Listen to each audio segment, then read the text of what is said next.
What is going on? What is going on YouTube? Quick vlog before I head back to the lab. Picking up boxes, dropping off boxes. You know how it is.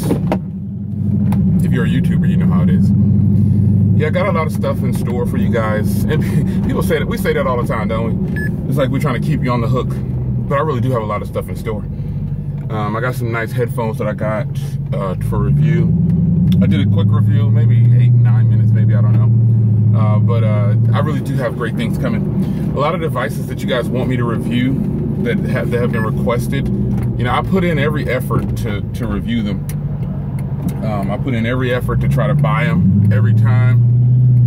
And this time I think you'll be pleased.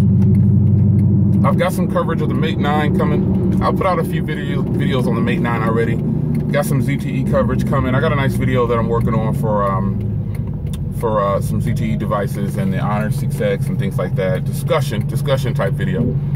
But I'm hoping you guys enjoy that one. I was gonna do it live, but I was like, I don't know if I should do a live video for that type of discussion. It's the middle of the day and a lot of you guys are still at work. And, you know, give you guys a chance to enjoy your day. You don't have time to sit up and watch Jay Will all day. You got things to do. But in the discussion video, I'll be talking about, you know, a lot of people, the number one question I get is like, people say, well, should I buy this? Or, you know, do you think this is a better purchase? And, you know, it's kind of hard to tell a person not to buy something or to go ahead and buy something. And I try to avoid doing that. I can only tell you, I'm a different kind of reviewer. In my videos, I go ahead and display my excitement. You know, like why would I hold it back? I mean, I'm done punching the clock for somebody else. I'm relaxing, enjoying life now. So, you know, I don't need to hold back my excitement and read a script or do any of that stuff. But I just get excited, you know, when I see some good products, some good stuff. And I like to express it that way. I think that's the best way to do it. So I do have some nice things coming, hopefully, really soon, you know. And I'll give it my all like I do in every other video. So yeah, I'm still winding down from CES, man. Oh my gosh, that was just an amazing trip. It's beautiful weather here now, though. It's actually in the 70s, almost 80. Warm weather. When I got back, I got really sick. And it was like 20 degrees here, and it's crazy because it was cold in Vegas at night, and most of the time during the day. But still, when I got back here, I just got sick because of the climate change, and so I took like I think the first 48 hours, I was really bummed out. I was sleeping and taking medicine, and I think I'm still going to go home and eat some chicken noodle soup. But tech, man, a lot of people have been up in arms about the mid-range game, but I think 2016 kind of let us know that you don't have to pay $900 for a device, not even $600 to get a good deal on a phone. So 2017, I think, is really going to be great. You do have a lot of different OEMs dropping phones that are sub 300, man. They're really good too. They're dropping some good stuff for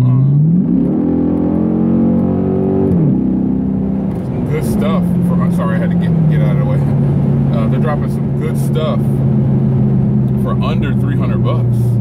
I mean, they're dropping some great stuff, and I think that's what we can look forward to in 2017. I think a lot of OEMs are going to step up and really put the hammer down to take the lead. Like, you see Huawei right now rushing out the Honor 6X, but we don't hear too much about the Mate 9. You know, the Mate 9 is actually a fantastic phone, you know,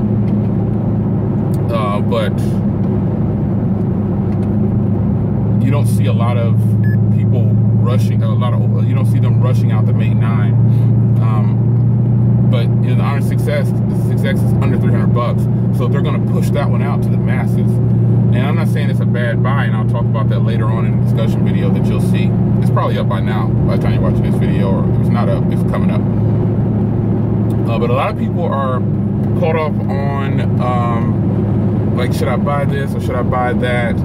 And it's getting kind of difficult to determine what's the best $300 phone, what's the best $400 phone or less. Not for me though, because I have the pleasure to use them all. So it's really exciting to be able to do that.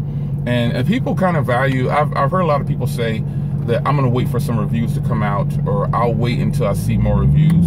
I'm just against that. I would rather just, now this is my personal preference, I would rather you can watch our reviews and watch all the things I say, but some people get upset. Like, here's a quick little thing here.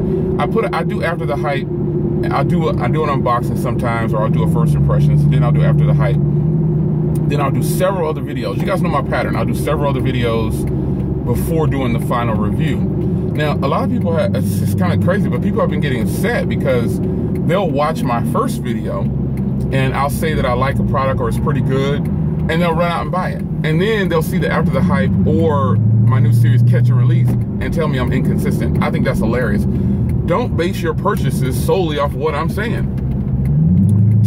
With reviews, your job is to just, as the consumer, just watch and make your own decision.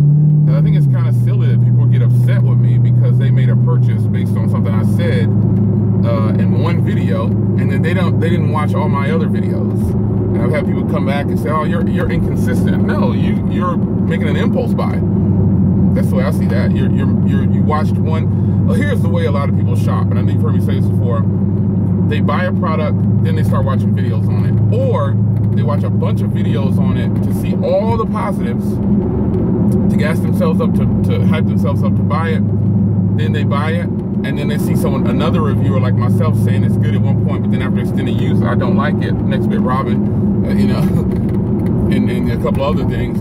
They get upset with the reviewer. It's like, hey, don't get upset with me, because you're still, when you buy a product, if you're a regular consumer, you're not buying a product and then, doing reviews on it and trying to figure out all the little nitpicky things like techies do. So I would suggest that, when buying a device, you're fully aware, you're fully aware of the decisions you're making. So don't base it on video reviews. Anyway, a lot of people are going to be buying phones that are $300 or less, and I would encourage them to do so, especially if you don't switch phones a lot. Remember, the average consumer does not switch devices every week or every 2 months. They keep the phones forever. So that is what I would recommend a lot of people do. If you're in 2017 and your phone is broken, or you just need a new phone, definitely start checking out. Now, I said this in another video. ZTE is really hammering it home. Huawei is doing pretty good. And Motorola, I didn't really get anything from them, but their devices are still good to purchase in 2017. But I think if you want some newer products, definitely want to check out the main two OEMs that I said. I said ZTE brought it this year. I think they topped pretty much anybody when it comes to displaying categories, different phones, price ranges. And then Huawei was second to that, because Huawei's phones are really expensive. Like the Mate 9 was $599, so a lot of people might not want to do that. But I can tell you that you're going to see probably a bunch of phones that are under 400 bucks, and I think you're going to really be happy with those OEMs that are bringing them out, and you'll get some good specs. So it's your man Jay Will. I am about to get to the lab and put in some work. So I'll see you guys in the next video. Take care.